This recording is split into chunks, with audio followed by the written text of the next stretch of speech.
नमस्कार, आप देख रहे हैं न्यूज़ फॉर नेशन और मैं हूं आपके साथ युवराज। करीबन 1 साल की कड़ी मंथन और फिर मीटिंग्स के बाद बिहार में यह फैसला ले लिया गया कि जातिगत जनगणना कराई जाएगी, वो भी राज्य सरकार के खर्चे पर। एक सर्वदलीय बैठक हुई थी कुछ दिनों पूर्व, उसमें नेता प्रतिपक्ष तेजस्वी यादव के साथ साथ सीएम नीतीश कुमार भी मौजूद थे और बीजेपी के भी कुछ नेता वहां पर मौजूद थे, जिसमें डिप्टी सीएम की बात कर ले और साथ ही साथ बीजेपी प्रदेश अध्यक्ष संजय जायसवाल की मौजूदगी थी। और इसमें यह फैसला ले लिया गया कि अब बिहार में जाति जनगणना होगी। मगर देखने वाली बात अब यह है कि बिहार एनडीए में बड़े भाई की भूमिका में बैठी बीजेपी अब लगातार इस बात का दावा कर रही है कि जातिगत जनगणना के दौरान जितने भी टर्म्स एंड कंडीशंस अपनाए जाएंगे उसमें इस बात का ख्याल जरूर रखना चाहिए कि घुसपैठियों की कोई भी जगह इसमें ना हो। सबसे बड़ी बात यह है कि आपको बता दें कि पूर्व डिप्टी सीएम और राज्यसभा सांसद सुशील कुमार मोदी और साथ ही साथ केंद्रीय मंत्री गिरिराज सिंह के ने भी ऐसे ही कुछ बयान दिए हैं और फिर सरकार को समझाया है कि जातिगत जनगणना के दौरान सजग रहने की जरूरत है, क्योंकि बिहार में रोहिंग्या मुसलमानों का भी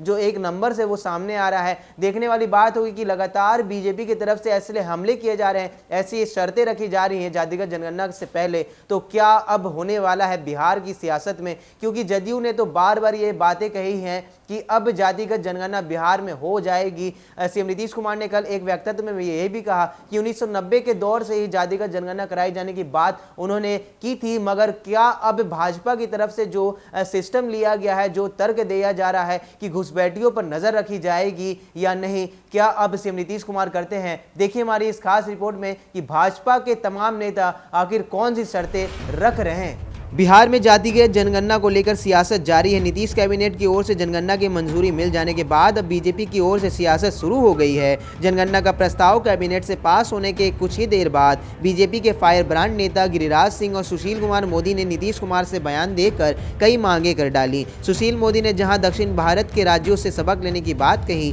तो वहीं गिरिराज सिंह ने रोहिंग्या समेत बिहार के सीमांचल के अवैध घुसपैठियों पर कार्रवाई के अलावा मुस्लिम समुदाय के जातिगत जनगणना का सिगूफा छोड़ दिया। अब बीजेपी प्रदेश अध्यक्ष संजय जायसवाल की ओर से बिहार सरकार के लिए कुछ डिमांड सामने आई है।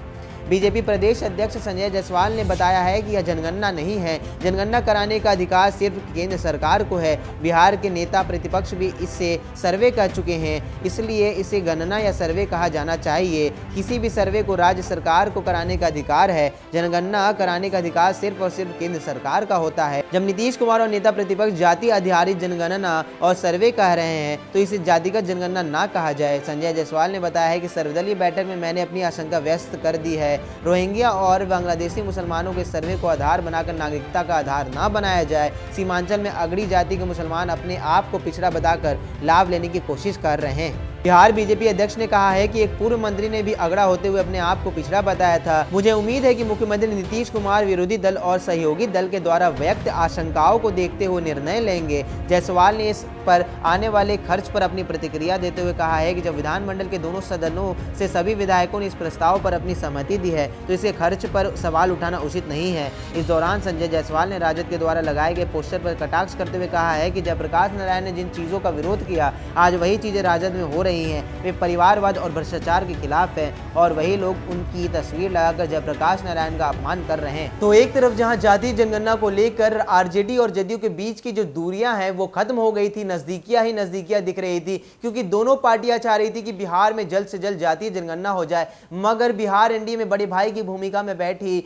बीजेपी ने तो साफ कह दिया है कि इसे जातीय जनगणना ना कहा जाए। ये एक तरह का सर्वे है और एक जनगणना ही है, सिर्फ जातीय जनगणना नहीं है। सर्वे को ही सर्वे कहा जाता है। संजय जायसवाल ने यह भी कहा है कि मीटिंग के दौरान उन्होंने अपनी सभी बातें व्यक्त कर दी हैं। सीएम नीतीश कुमार के द्वारा जो फैसला लिया गया है वो सही तो है, मगर फिलहाल जातीय जनगणना इसे ना कहा जाए, क्योंकि सिर्फ जातीय जनगणना कराना केंद्र सरकार का ही काम होता है। मगर जिस तरीके से राज्य सरकार ने अपने दम पर जातीय जनगणना कराने की बात कही है तो उस पर बीजेपी के तमाम फायर ब्रांड नेताओं ने अपना वक्तव्य दिया है और साफ कहा है कि साउथ के कुछ शहरों और फिर राज्यों से आपको सीख मिल सकती है, क्योंकि इससे पहले भी साउथ के कुछ राज्यों में जातीय जनगणना हुई है, वो भी अपने खर्च पर। देखने वाली बात ये जरूर होगी कि भाजपा अब कैसा रुख अख्तियार करती है आने वाले समय में, क्योंकि कम समय समय में ही जातीय जनगणना कराने की बात बिहार में कही जा रही है। कल सीएम नीतीश कुमार ने भी अपने वक्तव्य में यह साफ कहा था कि उनका ये मकसद और ये सपना 1990 के दौर से ही चला आ रहा है, अब उस पर मुहर लग गई है। देखने वाली बात ये जरूर होगी कि जातीय जनगणना पर आखिर कितना बजट आता है, क्योंकि सीएम नीतीश कुमार ने कल ही 500 करोड़ रुपए अलॉट कर दिए हैं